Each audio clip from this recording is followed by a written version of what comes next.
There's one person that we spend our entire lives with, True. and that is ourselves. Every time something happens from a shamanic perspective to make us feel less confident or to make us feel bad about ourselves or whatever, that's a little bit of soul loss. And so being able to whether it's through soul retrieval or just our own personal individual practice, to bring those soul pieces back to ourselves, that's what helps provide that security and comfort, because we are more whole ourselves. And then we're also surrounded by all of these compassionate helpers who want to be there to hold us up and hold us close, right?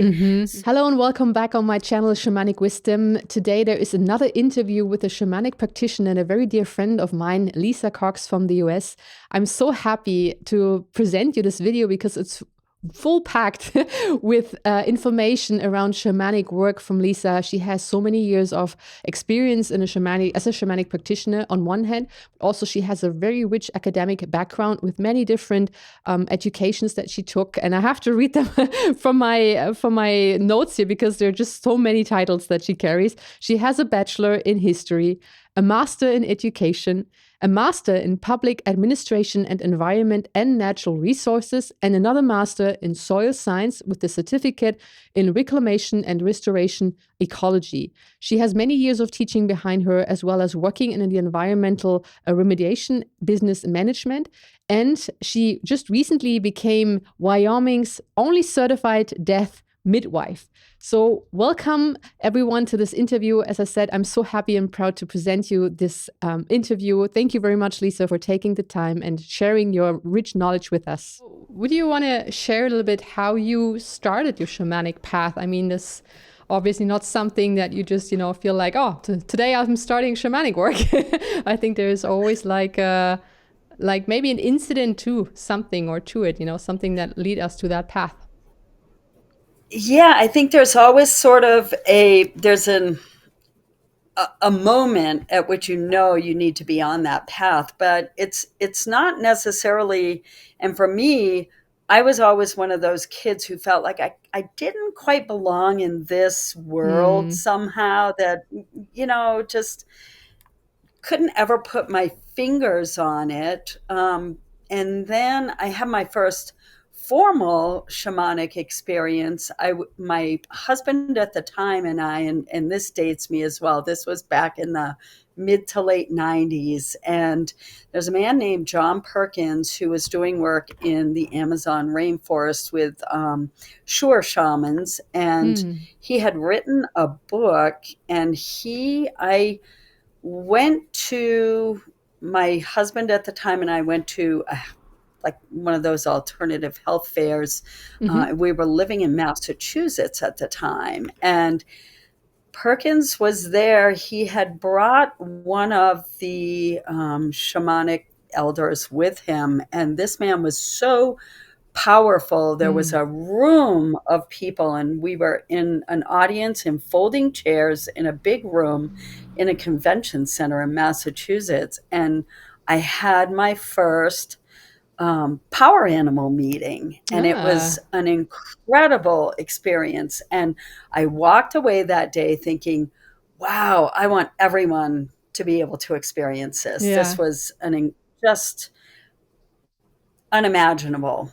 So I actually thought that I would try leading a journey for some friends of mine to meet their power animals. And it went pretty well. I cut it off way too short. I was completely not completely aligned with spirit at the time. And so I needed a lot more work. And so that was my first formal introduction to the world of shamanic practice. And then I started having these experiences. I moved to Laramie, Wyoming, and I started having some really interesting and sometimes scary experiences. There was a spirit that was trying to communicate with me, a teacher, and I wasn't hearing it. And so I was actually coming back from, we have this big, it's called a medicine wheel, Hmm. really important spiritual and archaeological site, up a few hours away from here. And I was driving back and I was driving through the canyon and I was alone in my vehicle. And this spirit just latched onto my windshield and it just freaked me out. So Yeah. at that point, I started working with a shamanic practitioner who was in Oregon, and we did everything by telephone. This was still before we had, this opportunity with Hmm. live Hmm. Hmm. video or Hmm. anything like that. I didn't have Skype, anything like that. So we Hmm. worked exclusively by phone to kind of start me on my path, understanding that there was a path that I needed to follow and that there were spirit helpers and teachers out there that I needed to listen to Hmm. and communicate with. And so that's really how my journey began, Hmm. probably, you know, 25, 30 years ago. So, yeah. Yeah. Yeah, something I want to just pick on this. That seems to be, like a pattern with people who kind of come to shamanic work that as a kid Mhm. they feel, am I not quite right here? Something wrong with me, or they don't feel they belong. And I had the same thing. And also to many people I talked about this. And I think maybe this is already kind of, like not a precondition, but it makes maybe probably it also a bit easier to get in touch with the shamanic work because you maybe are interested in different things, or you have a little bit more sensitivity to things, or because you feel you're an outsider, you spend more time in nature with yourself and already setting up that setting, that it makes it a bit easier maybe to perceive your power animal or something like that. And also I had the same thing, when I met my first power animal, the first time my power animal, it was such a blessing. I felt so much love that I never felt in my life before. And I was like, wow, everyone needs that. Everyone needs to experience that. I had this exact same feeling to it. Yeah. Well, I think it's a really good point that you bring up, that, a lot, there are many of us who are kind of predisposed maybe to walking the path, but there are cultures, and in our many of our Western cultures, we're brought up differently, right? Hmm. We're brought Hmm. up in organized religions, or we're brought up with cultural restraints that prevent us from Hmm. acknowledging. Hmm. And so there are other cultures around the world where it's ancestral, it runs in the family. Hmm. You Hmm. know that if your father was the known shaman for your community, then you are expected to walk in the footsteps. And Hmm. so some cultures were more, people are more prepared, and then in many of our Western cultures, we just are not, Yeah. we're just not brought up that way. And so that's why I think we feel like there's something missing, right? Yeah, and is also, even though maybe in the big, in the past it used to be more common that also the indigenous people in that area have the Mhm. shaman where them going to, and it was just a normal thing for them. Like the presence of spirits was just everyday business. But nowadays that Yes. knowledge is kind of it's lost and it's not a topic anymore. And if you even slightly feel that there could be more, you're just doubting, is like, well, no one else seems to talk about this. Why do I think I should engage in these kind of things? So it makes it even harder to really open yourself up for it, because the setting, the surrounding is not really supporting it anymore. That's right. That's right. And not only opening yourself up to being able to walk that path, but once you have walked it for a Mm. significant enough amount of time to know Mm. that this is your vocation, this is what you're supposed to be doing, you feel really comfortable on your Hmm. path, then sharing it with others can be really challenging. Oh, right? yes. Yeah.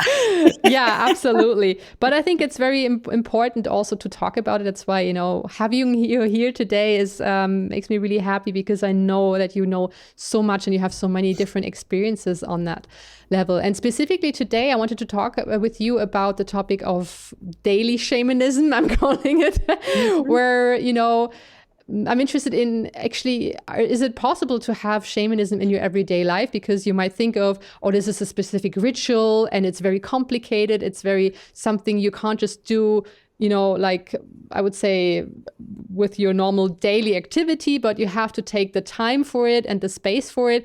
And it seems to be maybe too overwhelming for many people to even start. Maybe they think I'm do something wrong, But do you think there are actually approaches to it to make it more approachable and more easy for people to start with it?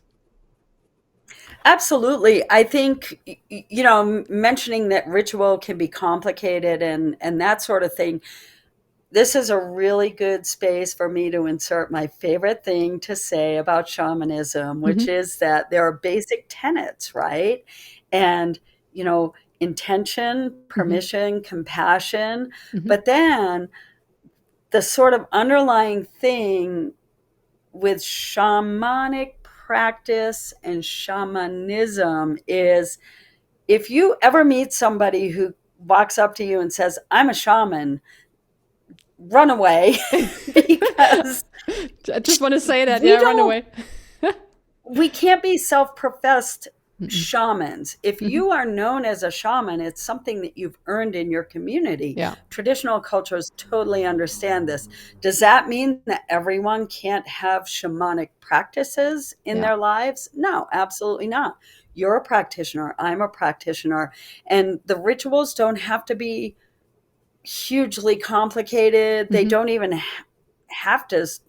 You can do more complicated or substantial ceremonies and Mm-hmm. rituals on a regular basis, whether it's seasonal or that kind of thing. But everyday practice, you can do this. You can Mm-hmm. walk out, you can hug a tree. Mm-hmm. That is shamanic practice. Yeah. Ground yourself, walk out and literally hug a tree, right? Yeah. Now, Yeah. here's another thing that brings us back to the previous topic.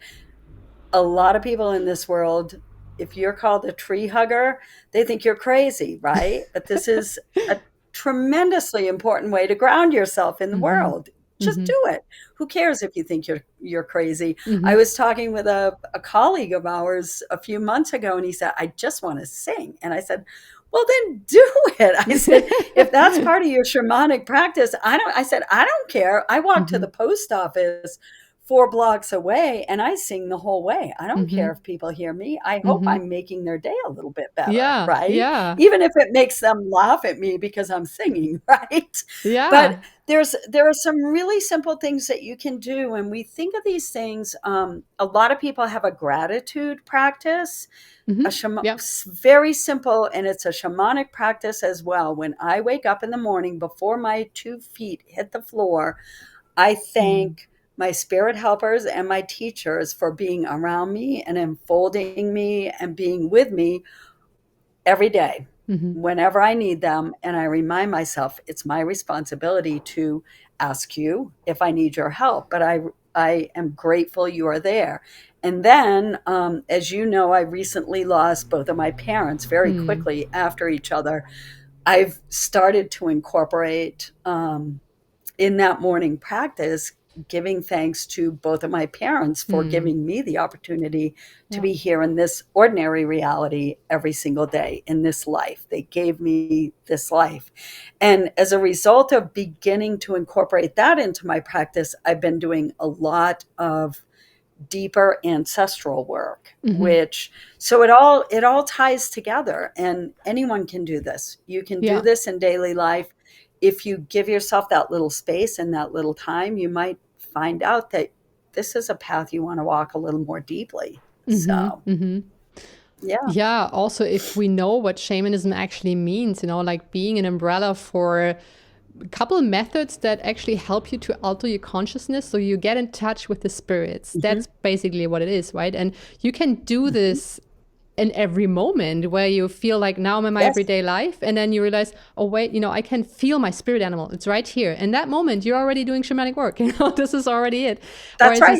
as you say, like feeling gratitude on a very deep level where you feel everything around us, the energy, the love. This is also very shamanically. And it's something that many people do, but just not under that name, probably, or not knowing That's that right. this is actually very truly shamanic work. And I'm also a big tree hugger. Always used to be. And I don't feel shame anymore, because I think, why would I shame Mm-mm. myself for something that I'm giving into a living being, showing respect and gratitude? Why would that be shameful? And it seems to be that people don't want to or they don't allow themselves anymore to be happy, truly happy. Hmm. And when they're whistling or these kind of things, and it's like, oh, either I'm not allowed to be happy, or I'm grumpy because someone else is happy and I'm not. And I think the Yeah. shamanic pathway is something that can bring us so much joy back into our lives, the way it should actually be. I think the way many people live their lives is actually not the way it's meant to be, because they're not happy most of the time. Yeah, I would agree with that. I think that's why so many people are searching for happiness Hmm. in a Hmm. regular, in their daily life. And how does that happiness is equated with financial and career success Hmm. and those kinds of things. Hmm. Those are very difficult. They're very challenging bonds to break. And Hmm. so when you ask if you can bring shamanism into daily life, I would encourage anyone who wants to be happy to slowly but surely break those bonds a little Hmm. bit every day. Hmm. Don't even get out of bed until you've given this, this small ritual of gratitude, these Yeah. these words of thanks. And then, savor little things like, Mm. I took the dog for a walk. We're going walking now at sunrise and right after sunset because it's so hot right now. Hmm. And took off my shoes and walk up barefoot on the grass. You know what? Mm. You might even step in dog poop if you're at the park, but you know what? That's okay. You can wash it off, right? I mean, just and laugh about that. Yeah, Yeah, yeah. it's so important, and that's where just attuning to nature a little bit like Hmm. that, Hmm. attuning to your ancestors, just um, getting back to basics. Yeah, If we could just simplify a little bit, I think yeah, that is shamanic work. That's shamanic practice every yeah. day. Yep. Absolutely, absolutely. Is there one method that you, as you already mentioned, something you do every in the morning is the gratitude? But is there something that you, as a method, you love to do because it's so effective, or it's a lot of fun, or just something that you really like to do in a shamanic work? It's drum divination. And the reason I Hmm. love drum divination so much is that I don't choose it, the Mm-hmm. drum does. Mm-hmm. And if you have a relationship with your drum and drum spirit, and all of a sudden you're hearing this message, it's a profound experience Mm-hmm. to communicate and commune with drum and drum spirit that way and receive a message, whether it's for yourself or for the Mm-hmm. group or for your individual client. And it's out of the blue. Like, I never know. When I sit down with a client, I don't know if the drum is going to speak to me and say, look, we really need to do this right now. So Yeah. that's why I love drum divination so Yeah. much. That's just So, in yeah. general with the spirits. You never know who's showing up and when, and what they're sharing with you. Interesting. I've never really heard of the drum divination. Maybe also for people who don't know what divination means, is a method to seek for answers. And this is also why Right. shamanism is so amazing, because it's not only that you try the answers, try to make them up in your little head on a logical level. Also, not only your spirit, your intuition, but you tap into a universal knowledge. And this Hmm. what I always like with shamanic journeying. When I have a question and I'll get the answer, it's such a well-rounded answer that I would have never been able to come up with myself, because my spirits Yes. have insights in realms and worlds and levels that, are just mind blowing. And it always works. It always, like, the divination was always helpful for me. Yeah, yeah. And divination, interesting word, because some people who, you're absolutely right. If you don't know a lot about shamanic work and shamanism, then drum divination may not be familiar. Divination itself, a lot of people Hmm. think, shaman equals medicine man. Yeah, Somebody's sick, they go to get healing, and true. healing is a huge, huge part of it. It's individual healing, Hmm. um, it's community healing. It can be worldwide Hmm. healing, Hmm. but divination is getting those answers to questions, right? Hmm. So you go in with a very focused intention, you give permission for help from your helping spirits, and you ask the question. And it's got to be, it's a very focused question, and you will get answers, like you said, from myriad sources, Hmm. because these spirit helpers have been and can go anywhere, like where we can't. But the word divination itself, and this is harks way back to the beginning of our conversation. In Wyoming, I should not say that. In Hmm. some places, it's against the law to do divination. It's considered fortune telling and Ah, sorcery, and it is written into law. It's written into codes in some interesting. places. Yes. And so you can call it something else, Ah, and do the same work, but use of that word divination. But for me, with my practice, that yeah. is the word that we use, Yeah, and yeah. I'm not afraid of it. And if Yeah, it yeah. breaks the law, then come haul me away. I don't know. Good luck with that. Yeah. Interesting. I mean, I know from my husband, since he's Canadian, he Hmm. taught me that within the different states, have different kind of laws. Whenever he had to cross the border, there was a Hmm. new law, a new law. But I Yeah. never, yeah, that's Yeah. really interesting. Wow. Ah, yeah. Yeah. Yeah. Sorry, blew your mind. Good. Yeah, yeah, absolutely. So yeah, Yeah. but just coming back a little bit about the shamanic work in the everyday life. We talked about, like gratitude, in the morning, being thankful for everything that is around you, for having, all the people in your life. And I think that already does something to you, and it brings up, your, like, your life force, your higher energy. It kind of lifts it up because you're not Hmm. focusing on the stuff that's going wrong in your life, but you're focusing on the stuff that's going really well.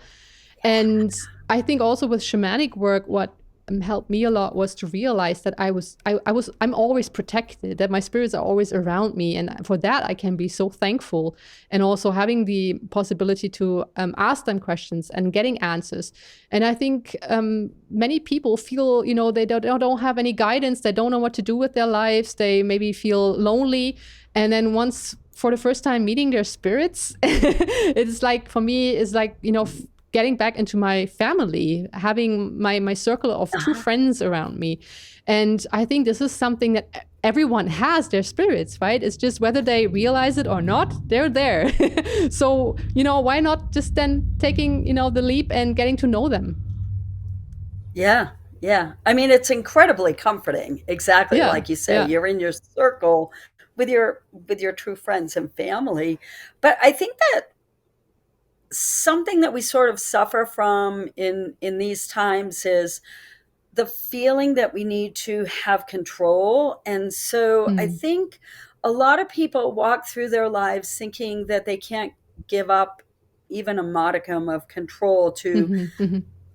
to meet their, not only meet their spirit helpers, but let them help. Hmm. Yeah, I mean, we want guidance and we need guidance, but it takes a huge amount of bravery yeah, yeah, for some people to knock on the door, to pick up the phone, to get the help from, say, someone who does shamanic healing, yeah, yeah. say nothing about learn it for their, for themselves. So, and even we, I mean, we're not, none of us are perfect. And I was in a circle the other day, with some very skilled and experienced practitioners, and someone had heard, she had received a message and Hmm. then it didn't work out kind of the way she expected it to, and she was very upset and confused.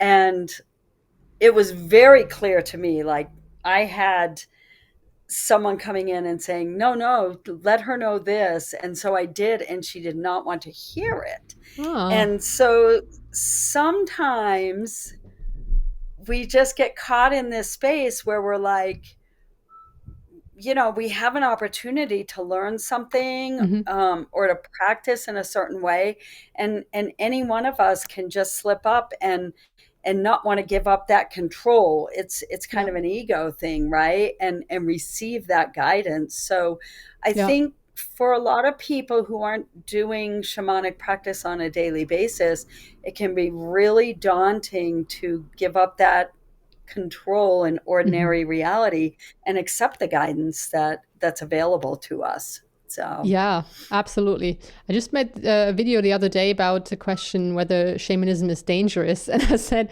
it is actually dangerous in the term of because it will change your life. And if you don't like change, then it's absolutely dangerous to you yes, because it will totally change your life. And yeah, I think many people are so not true. ready to, right, change their habits and their routines because they feel safe and not knowing that, there might be so much more out there for them while they can still Hmm. feel safe. And I think that's that connection, and you have it to your own soul and to your spirits around you.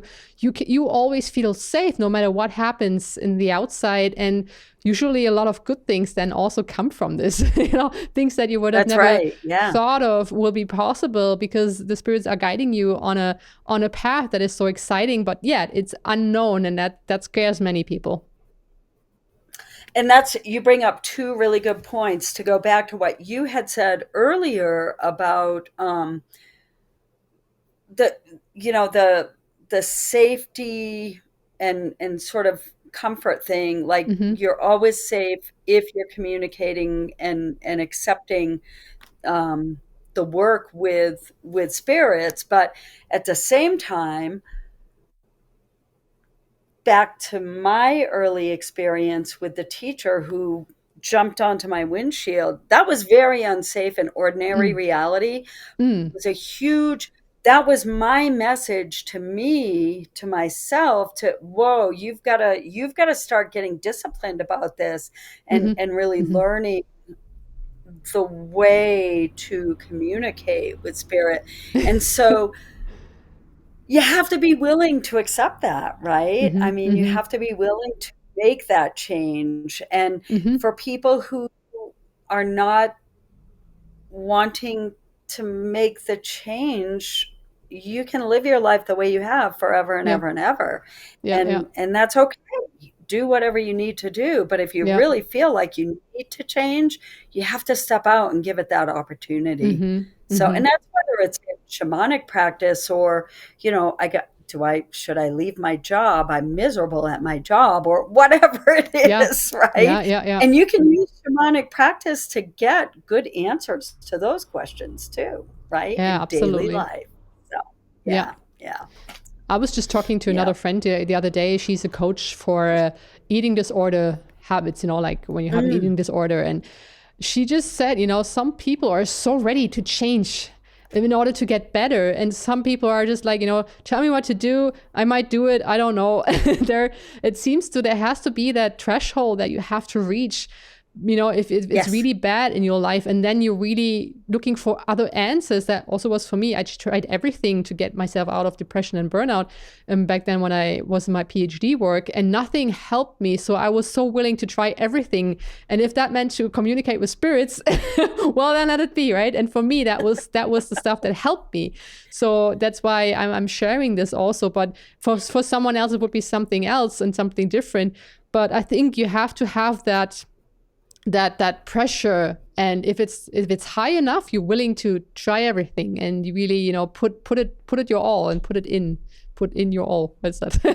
Yeah. Yeah. And from a shamanic perspective, if you think about what we were talking about earlier about, oftentimes someone will have a tragic accident, Hmm. or Yeah. will have a terrible illness, or will have a teacher jump on their windshield, or whatever it takes, Mm-hmm. something that's really that precipitating event that is important and Hmm. impactful enough Hmm. that it kind of throws that person into an entirely different mindset. And Yeah. that's when you can really learn to get in touch and learn to journey Hmm. and experience ordinary and non ordinary reality and get the answers that you Yeah. need for your daily life. Yeah. Yeah. Yeah. And for your Also, health. yeah, absolutely. Also, one thing I wanted to mention about the feeling safe and secure and having that control in Hmm. your life. I think many people didn't have that feeling of security in their childhood. I was just reading an article about that. When you perceive as a baby your environment so intensely, and you know that maybe your parents Hmm. are constantly worrying about money, or they're constantly worrying about, it's like other things, and you pick it up as a child and you feel like, oh, I'm not safe, it's not safe here for me. And this is what you over time internalize so much, that when you're an adult, you're looking for something that makes you feel safe. Whereas this Hmm. should have actually kind of been set up, like in a loving relationship where everything is safe for you as a baby, people take care of you. that this lack of security would never be an issue in your life, and then later on you will just be happy and trying out a lot of different things because you always feel secure. And I was reading about that people find security, try to find security in money or in a relationship or in a job. But I mean, all these kind of things, they come and go. And if you depend on this as something to feel secure and safe, then you're on lost ground on the long term. So you got to find something that is always there, that's always within you, that gives you that security. And that was a big thing for me. Getting in touch with my own spirit, my own soul, that was something completely new for me. And feeling that life energy within me, and that made me so grounded and so, I don't know, really feeling secure in my life and knowing that I'm gonna be okay no matter what. And I think Yeah. that can Yeah. be something that people can take back into their lives with shamanic methods. Yes, absolutely. I love that you bring sort of that biological and Mm-hmm. psychological perspective into play, and then you can drill it down to a very simple fact that we are with there's one person that we spend our entire lives with, True. and that is ourselves. Mm-hmm. And so every time something happens from a shamanic perspective to make us feel less confident or to make us feel bad about ourselves or whatever, that's a little bit of soul loss. And Mm-hmm. Yeah. so being able to whether it's through soul retrieval or just our own personal individual practice, to Mm-hmm. bring Mm-hmm. those soul pieces back to ourselves, that's what helps provide that security and comfort, Mm-hmm. because we are more whole ourselves. Mm-hmm. And then we're also surrounded by all of these compassionate helpers who want to be there to Mm-hmm. hold us up and hold us Mm-hmm. close, right? Mm-hmm. So, Mm-hmm. and you speak from a biological perspective, being, a biologist, and from an historical perspective, being an historian. Some of these things that we learn, we want to have safety and security in our lives. And shamans have been persecuted historically in different cultures and in Mm-hmm. different times in the interest of organized religion, being that force Mm-hmm. of guidance and comfort and direction in people's lives. And Yeah. so there's a lot going on with that, that it is a big reason why so many people don't know or understand shamanism Mm-hmm. today. So Mm-hmm. Mm-hmm. I had recently, just a week or so ago, I read an article in our state daily newspaper, and there's been a man in a community about 60 miles from here who he's a very tall and imposing man, and he walks around with a staff, and he's been Mhm. threatening people in their businesses, and many of these people Mm. are women business owners, and the article called him a shaman, Mhm. and I got really upset. And so Mhm. I wrote to the reporter and I Yeah. said, um, I just would like you to understand. I know a lot of people don't understand what shamanism is, Yeah. that a shaman is not actually somebody you just call a shaman. A shaman is someone who owns a respected place in the community. And I Yeah. explained a few of the basics. And I said, if you would like to talk about this anymore, please get in touch. I'd be happy Mm. to talk with you further. But it's up to us as practitioners to help dispel these Mm. really entrenched notions Yeah. of what shamanism and a shaman is. And Yeah. this man is someone who's had trouble with the law, probably has mental health issues, probably could use help rather than, dismissal as just a terrible person. Yeah. But he will not get it as long as people are not understanding that what they're reading in the news and what's being put out there is not factual. So, Yeah. Yeah. Well, it seems to, yeah, was checking the boxes, someone with a staff and just like a tall person. Maybe he was like, having that image of of someone you would think of being a shaman. right, But right. this is just the ideas that people have in their mind, how they look like, maybe even are dangerous. They're dangerous. They'll put a spell on you or something like that. And yeah, that's why I think it's so important to talk about these things, how it is really like, and that shamanism is such a Hmm. powerful way to see the world, and shamanic methods can do so many good things in life. Of course, with everything, if you don't know what you're doing, it can also cause harm because you're interacting with Right. energy and with spirits, and if you don't know with whom you talk, when and how and what, things can go wrong. But on the other hand, it is something in my life that I'm seeing brought so much positive things and so much love and happiness into my life that I'm thinking, it's like there is nothing dangerous about it if you know how it Hmm. works and if you know how to do it. Right. And so it it's sort of a part of our responsibility, I think, as Yeah. practitioners to make sure that we're walking that path with joy and Mm-hmm. showing other people the joy that's in our own lives. And then if someone asks, or if you have the opportunity to give information, Mm-hmm. to do that, to add to, we're scientists, we know we've got a Exactly. science is not a static field. Yeah. We are learning more every single day. And so same thing with shamanic practice and Mm-hmm. shamanism. If we can help add to the knowledge Mm. bank out there, then that's Mm-hmm. that's helping everyone in the community. Totally. So I yeah. don't know about you, but I've been asked a couple of times by people, when they know that I'm working shamanically, it's like, but you're a scientist. How can you engage in these kind of things? And I'm saying, being a scientist means to be open to any possibility of an explanation to a question. And I'm approaching That's right. shamanism a lot like a scientist because I have an assumption. The assumption is spirits are real, and I'm doing my experiments, meaning I'm doing shamanic work and Hmm. see what comes out of it. And if I would have been, doing statistics on my research on my results with the shamanic work, I would have shown people, there is something going on. This is just not by accident. And that's why I'm That's always right. coming up with that answer. It's not something you can show people because shamanism is something you have to experience yourself. And if you're not Yeah. open and willing to try it out for yourselves, well, then you will never feel how it is. And this door is closed, right? But you got to go through in order to Yeah. experience that. And yeah, Yeah. that's why for me, it totally Absolutely. goes together, right? That there is no separation between it. Yeah.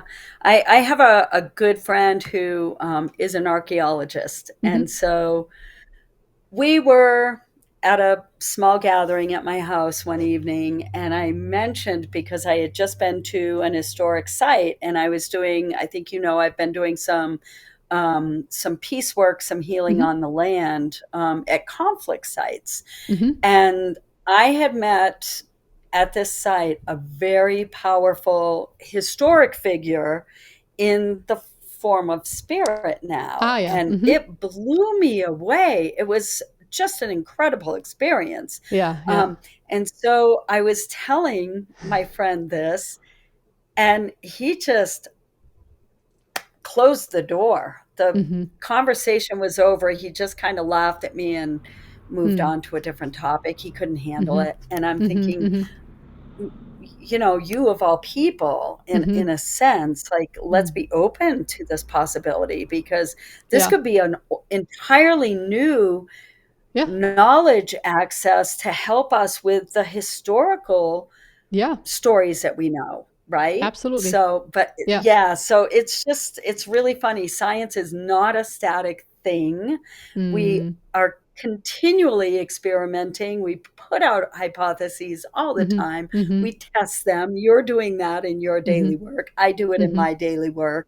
Um, I have seen tremendous results with clients who Mm.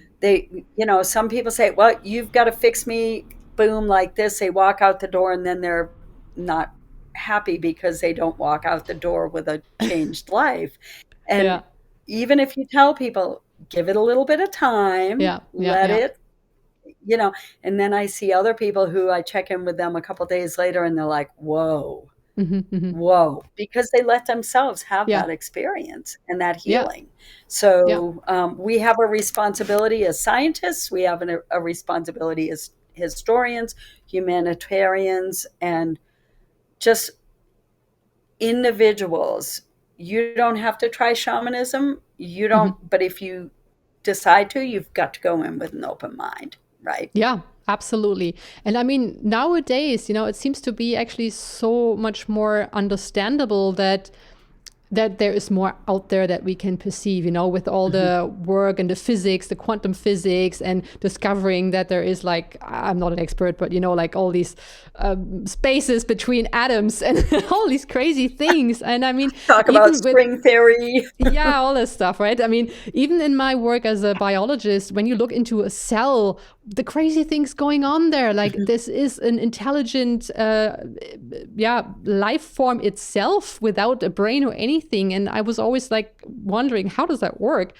And also, what I wanted to say now, I lost my thread. The way we see the world. I mean, if you're aware of the fact that the visible light is only a small part of the spectrum of light, and we can only see a little part of the spectrum, as well as hearing. Like your dog sitting right now, your dog perceives so much more than you do at this very moment. He smells more, he hears more differently.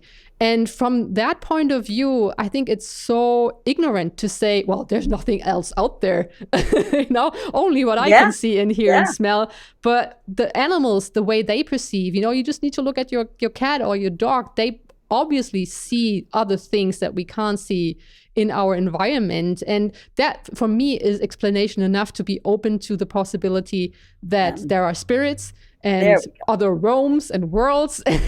And this is just basically it. Like everything else for me seems to be really just shutting off and closing the doors and being ignorant of the fact that there is so much more.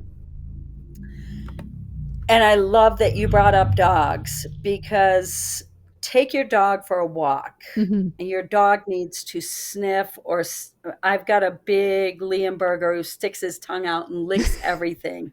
And, as people, we're like, ew, that's so gross. You're licking another dog's pee or Mm. whatever, right? Hmm. But Hmm. that is a way of perceiving their world. Yeah, And so, who are we to be so cocky to think that only what we see, yeah, hear, smell, taste, and feel yeah, is reality? There's yeah. so much more than that. Yeah. Yeah, and that Yeah. also plays in the role of, we see, or humanity as the peak of the evolution, that there is no other species like us, and we dominate everything else around us. And that is also that shamanism can teach us. We are not on top, we are part of it, and we are all family, Yeah. we are on equal level. It's all the same. I'm always calling it the life force energy that goes through everything and wants to experience the world Hmm. on a different level. And realizing this will bring you back into touch with not only yourself, but everything that is around us.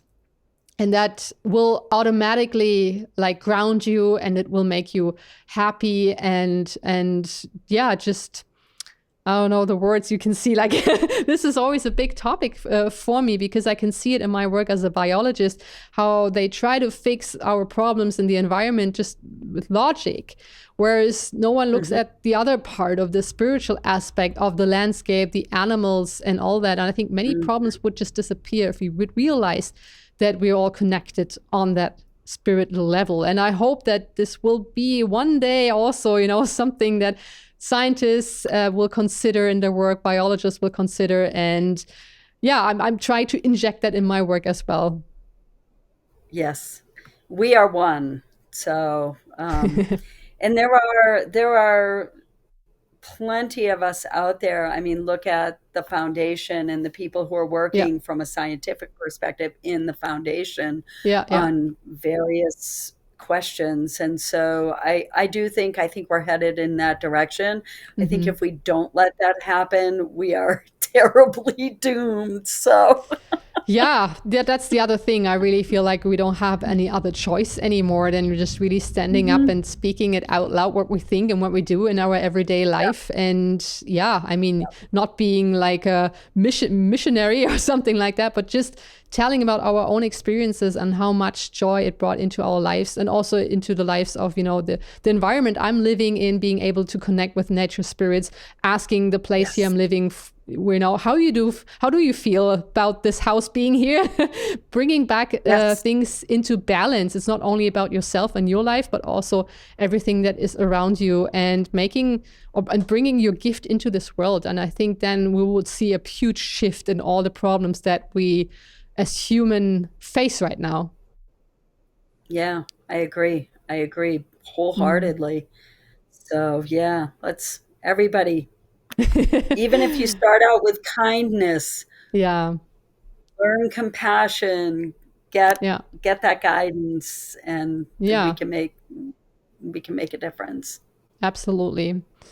Yeah, I think that's a nice note to end on, but I still want to ask you if there's something else you want to, bring out to the people watching this right now.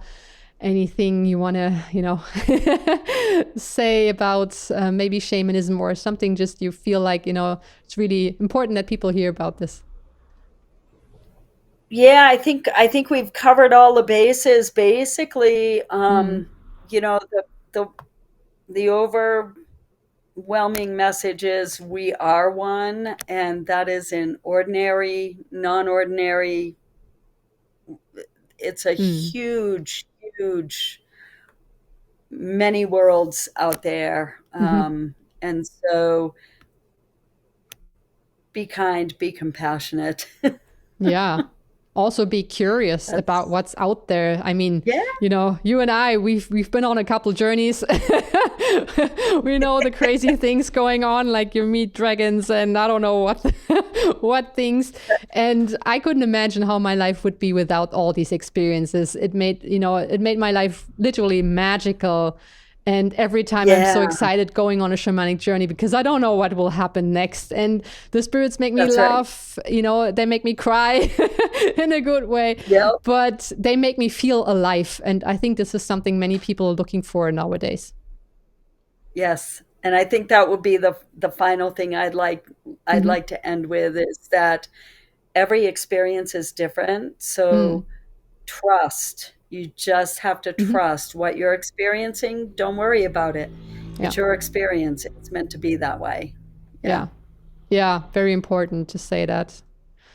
All right, Lisa, thank you so much. That was an amazing interview. I'm so happy that this is out there now for people to watch and to get them inspired, you Yeah. know? So It was if fun. they, I hope that people are. yeah, if people are looking up you, as you say, you have a shamanic praxis at your place. I don't know if someone is listening right now from your area, but you have a website. I'll definitely will also have that in the description box. But maybe you also want to share where people can find you if they have questions or just want to work with you. Sure. I do my shamanic practice and my death doula practice at the Laramie Plains Civic Center, Hmm. suites 311, 313, and 317, on the third floor of the oldest school building in Wyoming. Oh, wow. So there's that little neat thing too. So yeah, I appreciate you, sharing my website. I do work in person. I do work online. I Hmm. have done some work by telephone, but we know that having as many Mm. senses involved as possible helps us do the best shamanic work. So Yeah. I appreciate having the time with you today. Me too. Thank you so much, Lisa. Every time I'm also learning more, and it just really is a big, big pleasure for me also that you take the time out. And I wish for so many more experiences, for you, also with you in the Dharm Yep. circle. And yeah, that I know you're working your path, but, with also all the things happening to you, that you were always that compassionate person, how I met you and how I know you as someone who is so authentic and willing to learn and to share her knowledge. And I'm very grateful for that. Thanks. I'm grateful to know you. Thank you. All right, guys, that was the interview with Lisa. Thank you so much for watching, and bye bye.